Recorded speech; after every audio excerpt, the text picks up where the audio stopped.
운동에 마르크스 공산주의가 개입하면서부터 무질서한 타락으로 변질을 이어간 것입니다. 이들은 금욕적 성윤리가 인간을 억압하며 프리섹스로 낡은 사회를 타파하자고 부르짖게 되었으며 가부장적 가족제도가 여성 억압의 산물이며 자유선택, 자유연애, 자유결혼, 자유이혼을 여성의 권리라고 주장하며 가부장적 가족제도 타파를 외쳤습니다. 이 사진에 나오는 여성은 시몬드 보부아르라는 여성입니다. 이 여성은 2세대 페미니즘을 대표하는 여성입니다. 시몬드 보부아르가 활동했던 시기는 이미 여성도 사회적으로 남성과 같은 법적 권리를 행사할 수 있게 되었을 때였습니다. 그러나 그녀는 그와 같은 평등을 넘어선 급진적 주장을 내놓았습니다. 그녀는 여자는 태어나는 것이 아니라 만들어지는 것이라고 주장했습니다. 여자처럼 행동함으로 여자가 된 것이지 여자도 남자처럼 행동하면 남자처럼 될 수 있다는 것입니다. 그리고 그는 임신하는 여자에게 개인적인 이익이 되지 않고 오히려 그 반대로 무거운 희생을 강요당하고 고생스러운 일이라고 주장하고 낙태금지법 폐지운동을 전개하기도 했습니다. 보부아르를 필두로 급진적인 페미니스트 운동이 확산되기 시작했습니다. 2세대 페미니즘까지만 해도 순수한 여성운동의 요소가 남아있었습니다. 그러나 지금은 여성운동이 3세대로 이동했습니다. 이 여성의 이름은 주디스 버틀러입니다. 그녀는 체계를 전복시키려는 젠더 이데올로기의 선구자이며 마르크스주의자며 급진적인 페미니스트로 인간의 성 정체성을 해체하는 동성애의 이론적 기초를 만들었습니다. 우리가 보통 성이라는 말을 할 때는 영어로 섹스라고 합니다. 섹스란 말은 남녀 간의 성적 행동을 가리키기도 하지만 원래는 태어날 때 가지고 나온 생물학적인 남성과 여성을 구별할 때 쓰는 말입니다. 그러한 남성과 여성은 하늘로부터 부여받은 절대적인 것으로 계속 지켜져야 하고 또 양성 간에 서로 존중돼야 하고 평등해야 할 것입니다.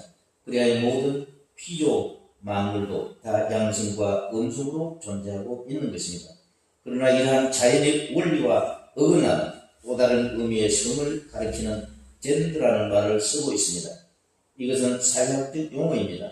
섹스는 생물학적으로 타고난 남성과 여자라는 두 가지 성밖에 없지만 젠더는 사회적으로 자기가 선택할 수 있고 임의로 바꿀 수 있는 성이라는 뜻입니다.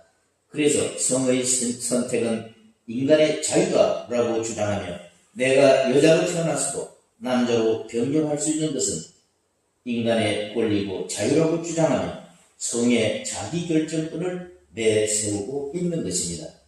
그러한 젠더성의 종류가 LGBT, 레즈비언, 게이, 바이섹슈얼, 트랜스젠더 등 50여 가지 이상의 종류들로 점차 늘어나고 있으며 이런 모든 성들은 다 정당하다고 주장하고 있습니다.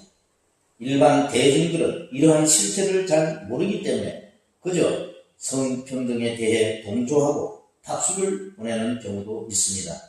금년도 1월에 한국에서도 남자분인 한 사람이 휴가 중에 성전환 수술을 받고 여성이 된 뒤 자기를 여군들과 같은 막사에서 생활할 수 있도록 해달라고 해서 한참 시끄러웠던 일이 있습니다. 주디스 버틀러는 또 연애를 하거나 결혼할 때 반드시 이성과 연애를 하거나 결혼을 하는 것은 남성 중심 사상이므로 동성끼리 연애를 하거나 결혼도 할 수 있도록 법을 고쳐야 한다고 주장하고 있습니다. 젠더 이론에 의해 첫째, 태어났을 때의 성과 현재 자기가 살고 있는 성이 같은 사람. 둘째, 남자로 태어났지만 스스로 여자라고 생각하는 사람. 셋째, 여자로 태어났지만 스스로 남자라고 생각하는 사람. 넷째, 남자와 여자 어느 쪽에도 해당하지 않는 제3의 젠더인 사람. 다섯째, 어떨 때는 남자이고 어떨 때는 여자가 되는 사람 등등 여러 가지가 있다는 것입니다. 이처럼 다양한 선거식 가운데 어떤 것을 선택하는 결정권은 개인에게 있다는 것입니다. 그들의 주장에 따르면 여성끼리 결혼하든 남성끼리 결혼하든 심지어는 인간과 동물이 결혼을 하든 어른이 아이와 성적 관계를 맺든 그것은 모두 정상적인 성행위이므로 존중받아야 한다는 것입니다.